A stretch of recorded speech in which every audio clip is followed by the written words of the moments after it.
Chopra NEET PG information YouTube channel पर मैं हर्षाई चोपड़ा आपका हार्दिक स्वागत करता हूं। मेरे प्यारे डॉक्टर्स, सुप्रीम कोर्ट में आंसर की और नॉर्मलाइजेशन को लेकर के केस फाइल हो गया है। आज इस वीडियो में चर्चा करेंगे कि क्या है ये मैटर और नेक्स्ट हियरिंग कब हो सकती है इसकी।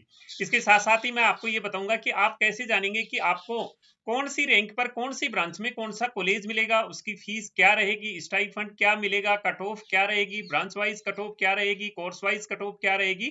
तो इन सब के बारे में इस वीडियो में मैं आपको बताने वाला हूं। तो सबसे पहले हम बात कर लेते हैं सुप्रीम कोर्ट के केस के बारे में। तो सुप्रीम कोर्ट में ग्रुप ऑफ स्टूडेंट ने केस किया है कि जो एनबीई ने रिजल्ट डिक्लेयर किया है उसमें काफी सारी खामियां हैं। यानी कि एक तो सबसे बड़ा यह है कि एनबीई ने कोई आंसर की जारी नहीं किया और स्टूडेंट्स के जो आंसर के मार्क्स आ रहे हैं वो एनबी के स्कोर में कम आ रहे हैं। लेकिन जब उन्होंने घर आके आंसर मैच किए हैं बुक्स वगैरह से तो उसमें उनके आंसर के सही जवाब आ रहे हैं। अभी गलत कौन सा क्वेश्चन हुआ है, कौन से क्वेश्चन के आंसर काटे गए हैं, तो ये बिल्कुल क्लियर नहीं है। तो इसको लेकर भी सुप्रीम कोर्ट में केस किया गया है कि आंसर की जारी की जाए, साथ ही क्वेश्चन पेपर भी जारी किया जाए ताकि किस क्वेश्चन के कौन से आंसर दिए गए हैं ये क्लियरिटी हो सके। एनबी ने अभी आंसर की जारी नहीं किया है, उसकी वजह से स्टूडेंट अभी असमंजस में है और इसी को देखते हुए ये सुप्रीम कोर्ट में केस फाइल हुआ है। तो पहला मैटर तो यह है कि आंसर की जारी करने के लिए रिक्वेस्ट की गई है। दूसरा मैटर यह है कि नॉर्मलाइजेशन को लेके स्टूडेंट को काफी कंफ्यूजन है कि ये जो नॉर्मलाइजेशन सिस्टम अडॉप्ट किया है, ये नॉर्मलाइजेशन सिस्टम अडॉप्ट करने की बजाय रैंक इतनी ज्यादा इंक्रीज हो गई है कि जो एक मार्क्स पे रैंक होनी चाहिए थी जो प्रीवियस ईयर में हुआ करती थी वो रैंक नहीं आ रही है। यूजी की तरह पीजी में भी अभी बार रैंक में इस प्रकार का इंक्रीमेंट देखने को मिला है कि बहुत ही ज्यादा रैंक आ रही है मार्क्स के ऊपर। तो नॉर्मलाइजेशन का भी क्लियर किया जाना चाहिए किस प्रकार से ये नॉर्मलाइजेशन सिस्टम यूज किया है, क्योंकि एक से ज्यादा शिफ्ट होती है तो उसमें नॉर्मलाइजेशन सिस्टम ही यूज किया जाता है। एक शिफ्ट में पेपर इजी होता है तो दूसरी शिफ्ट में पेपर हार्ड होता है, तो इनको देखते हुए नॉर्मलाइजेशन सिस्टम यूज किया जाता है। तो वो नॉर्मलाइजेशन सिस्टम कैसे यूज किया गया है और इस नॉर्मलाइजेशन सिस्टम में क्या कोई कमी है इसकी वजह से रैंक इतनी ज्यादा गई है, या फिर ये नॉर्मलाइजेशन सही है या नहीं, इसकी क्लियरिटी के लिए ये सुप्रीम कोर्ट में केस किया गया है। तो ये मेनली दो ही मैटर हैं जिनके कारण ये सुप्रीम कोर्ट में ग्रुप ऑफ स्टूडेंट द्वारा पीजी के लिए ये केस दायर किया गया है।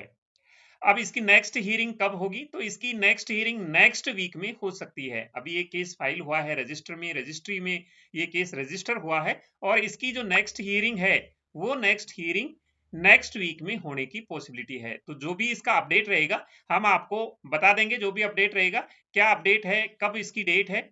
साथ ही साथ मैं आपको बता दूं कि जो सुप्रीम कोर्ट में केस हुआ है ये एनबीई रिजल्ट के रिगार्डिंग हुआ है। अभी इसमें ऐसा कुछ नहीं कहा गया है कि काउंसलिंग पर स्टे वगैरह के बारे में, ये तो सुप्रीम कोर्ट में ही डिसीजन लिया जाएगा।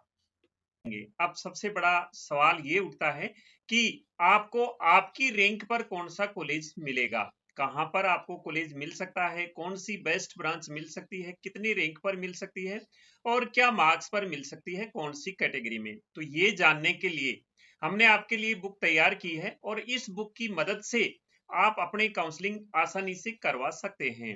इसमें पहले मैं यूजी की बुक लिखते आ रहा था, लेकिन इस साल से पीजी की बुक भी पब्लिश की है।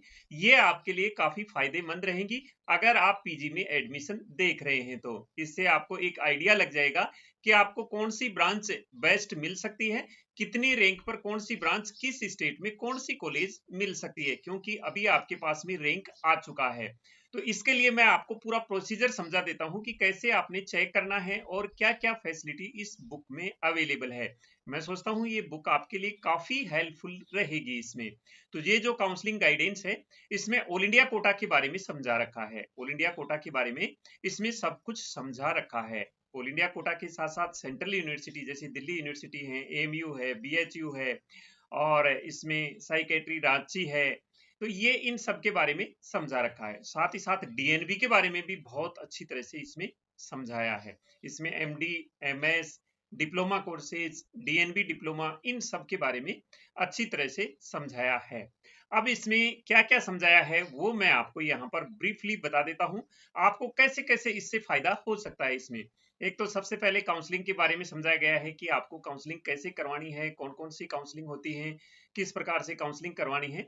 इसमें प्रीवियस ईयर की मार्क्स वर्सेज रैंक दे रखी है कि कितने साल पर कितनी मार्क्स पर कितनी रैंक थी, तो ये प्रीवियस ईयर का इसमें डाटा दे रखा है।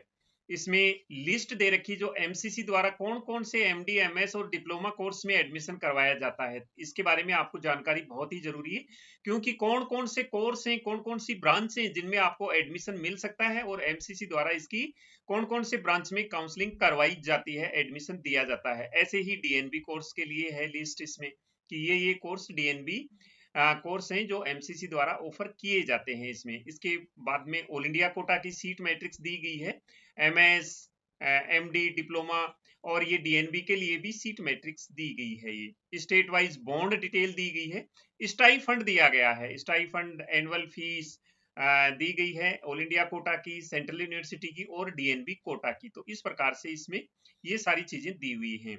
अब इसमें लास्ट कट ऑफ दी गई है कैटेगरी वाइज, इससे आप ये आइडिया लगा सकते हैं कि आपको कौन से स्टेट में लास्ट में कौन सा कॉलेज मिल सकता है, किस कैटेगरी में। ये एक लिस्ट आपके लिए बेनिफिशियल है यहाँ पर।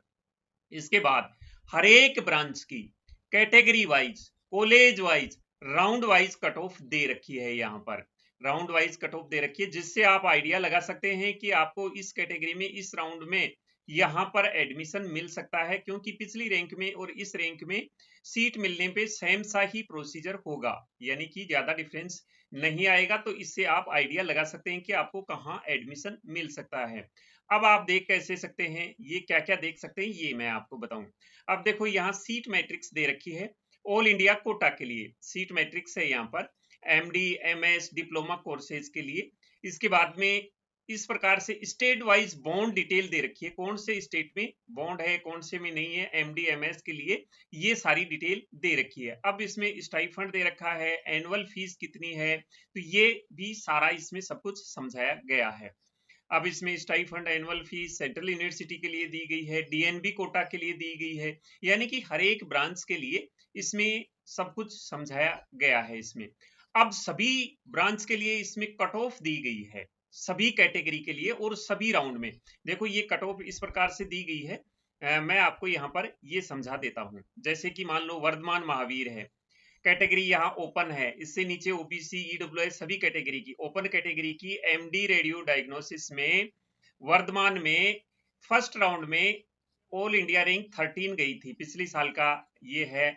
सेकंड में कोई कॉलेज अलॉट नहीं, थर्ड में कोई, क्योंकि आगे सीट वैकेंट ही नहीं होके आई है इन कॉलेजेस में। तो आप ये भी आइडिया लगा सकते हैं कि इनमें जो फर्स्ट में कॉलेज मिल जाती है टॉप की, वो कॉलेज मिल जाती है, बाद में कॉलेज नहीं मिलती है। तो इस प्रकार से आप एक आइडिया लगा सकते हैं आपकी रैंक क्या है, उस रैंक पर जैसे कि मान लो आपकी रैंक 32 है, तो इस रैंक पर ये कॉलेज मिल सकते हैं, इससे नीचे ये कॉलेज मिले हुए हैं तो वो तो आपको मिल ही जाएंगे, इससे ऊपर भी ये कॉलेज हैं और आपका ये कॉलेज आ रहा है। इसमें फर्स्ट राउंड में ये कॉलेज मिला था, सेकंड में इतना डिफरेंस रहा था, फर्स्ट में 132, सेकंड में 185, थर्ड और फोर्थ स्टेज में मिला नहीं था, क्योंकि ये टॉप कॉलेज हैं तो आगे सीट इनमें वैकेंट रहती नहीं है। तो इस प्रकार से आप एक आइडिया लगा सकते हैं, पूरा सभी ब्रांचों का आइडिया लगा सकते हैं। ये तो मैंने आपको एक एमडी रेडियो की बताई है डायग्नोसिस की, इस प्रकार से ओबीसी कैटेगरी में भी इसी प्रकार से सेम दे रखा है, तो इस ओबीसी कैटेगरी में भी देख सकते हैं। और इसके बाद में दूसरा, जैसे रेडियो डायग्नोसिस में डिप्लोमा है, तो डिप्लोमा में ओपन कैटेगरी की कौन सी कॉलेज में क्या कट ऑफ रही थी, ये सारा सब कुछ इसमें समझाया गया है।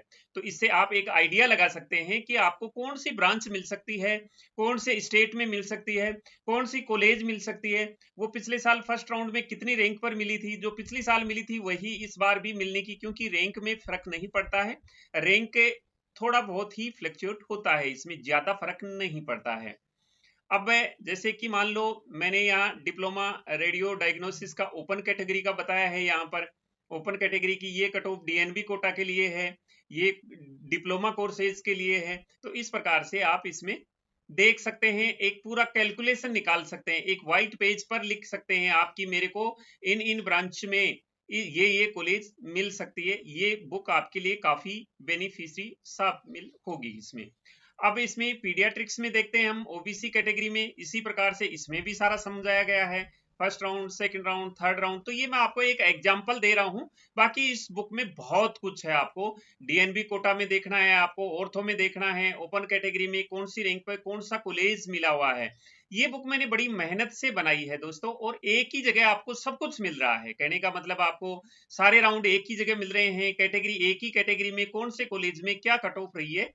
जैसे कि डिप्लोमा है टीबी एंड चेस्ट इसमें है, फैमिली मेडिसिन में है, तो ये सारी की सारी कट ऑफ दी गई है, जिससे आप एक आइडिया लगा सकते हैं। जैसे MCS neuro surgery 6 year course है, और डायरेक्ट 6 ईयर न्यूरो सर्जरी का इसमें ओपन कैटेगरी में ही सीट होती है। तो ये सारा सब कुछ इसमें समझाया गया है। तो कट ऑफ से आप एक आइडिया लगा सकते हैं कि आपको कौन सी कॉलेज मिल सकती है, कौन सी कैटेगरी में, कौन से स्टेट में कौन सी ब्रांच मिल सकती है, जिसकी फीस क्या होगी।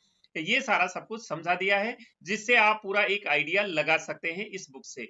अब काउंसलिंग प्रोसेस भी दिया गया है इसमें, फर्स्ट राउंड की कंडीशन क्या है, कितनी फीस जमा होगी, कैसे कैसे आपको काउंसलिंग करवानी है, इस फ्लो चार्ट से भी समझा दिया गया है कि ऐसे ऐसे आपको फर्स्ट राउंड में ज्वाइनिंग से फ्री एग्जिट है, कोई नुकसान नहीं होगा, सेकंड राउंड में आपको ज्वाइन करनी पड़ेगी, नहीं तो सिक्योरिटी मनी का नुकसान है। तो इस प्रकार इसमें सारा फर्स्ट राउंड में क्या कंडीशन है, ये पॉइंट वाइज मैंने सब कुछ समझा रखा है, जो आपको कहीं नहीं मिलेगा इस बुक के अलावा। जो मैं यूजी की बुक लिखता था वो स्टूडेंट के काफी हेल्पफुल रहती थी।